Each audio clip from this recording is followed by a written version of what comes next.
Hello guys. So this video I just have to talk about loyalty. Um Sometimes I think that some people really don't know the true definition of loyalty, and I think that some people think that they take loyalty too far. Like they say that they want loyalty, but they really want coddling. That's what I think sometimes. So basically, I'll be quite honest. I don't feel like I have too many loyal people in my family that are, it's not really, I really don't have anybody loyal to me and my family. I don't have any friends, real friends. I have a bunch of associates, but like real friends, no. And I think that it's because people lack loyalty. And, for a long time, I used to be really upset when I found out that people were not really loyal to me and people didn't really care about me or love me, especially people that I loved, family members, friends, exes, whatever. But you just gotta like move on. And like sometimes people in my family that I felt like I have done pretty good by that never really did anything good by me, because I'm not the type of person where I need you to do anything for me, but I just want you to be a good of a person to me as I am to you. So, it gets kind of frustrating when you see that somebody is only good to you sometimes. Like, okay, ugh. So I have parents that I'm not close to my parents at all. I don't really feel like my parents love me. I really don't. And I feel like it's always been like a competition. I feel like I feel like I always had to like prove or compete with them, or with, not really with them, but with other people when it comes to being around them. Or I always feel like I'm not really good enough because my parents are great with other people, but I'm my parents' first kid and I'm not close to either one of them. And I think that's weird. Like, I'm not to the point where, like, when I see them, I feel like this is a brand new stranger.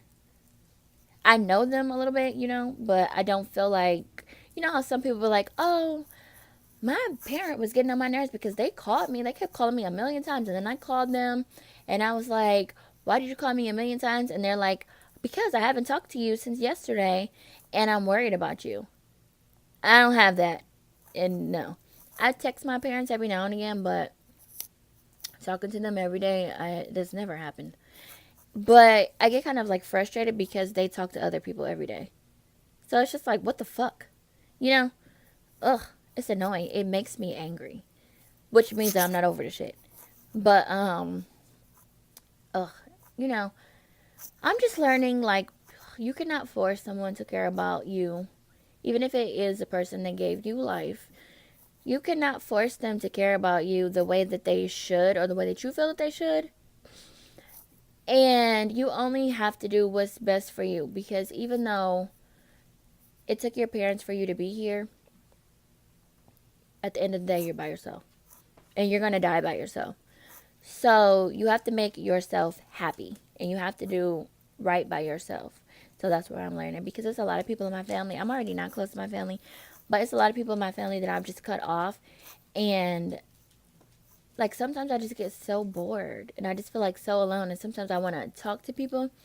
And I'm like, oh, let me call this person. But then I have to remember, like, this person has been so disrespectful to me. Why? I don't want to take this person back. I don't want to call this person. Even if I need a friend to talk to, I don't want to do it. I just write it down. Because I'm not going to make myself vulnerable for someone who would not do that for me. Or for someone that will only do that for me when they're not involved with somebody else. So, you just have to learn. Oh my God, this dog was driving me crazy. Move, Giselle.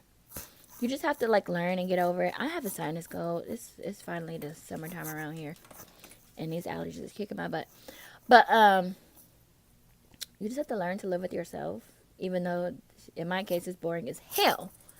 And it's hard to make friends, especially female friends, because women are so catty, and then you already have like a guard up. Because I know I have a guard up.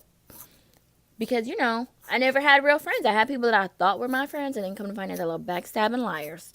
So, I don't know. I'm learning to be more content with myself and to be okay with being alone and to make sure that I don't let that affect my personality more than what it already has.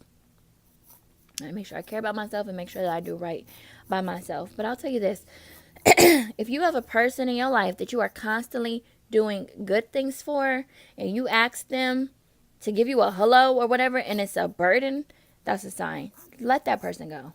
Your sanity is worth so much more. And maybe you'll be alone for the rest of your life because sometimes I'd be like, damn, I'm going to be alone forever. Now I'm at the point where if I'm going to be alone forever, then that's just, I was just born to be alone forever. But I'm not going to go crazy being second to anyone or feeling like I'm less than because of whatever reason this person who you would think cares about you doesn't really care about you. It's not my business to worry about. It's their fucking business, so fuck them. That's how I feel about everybody. So, yes, that is me giving you advice. Love it, live it, adios.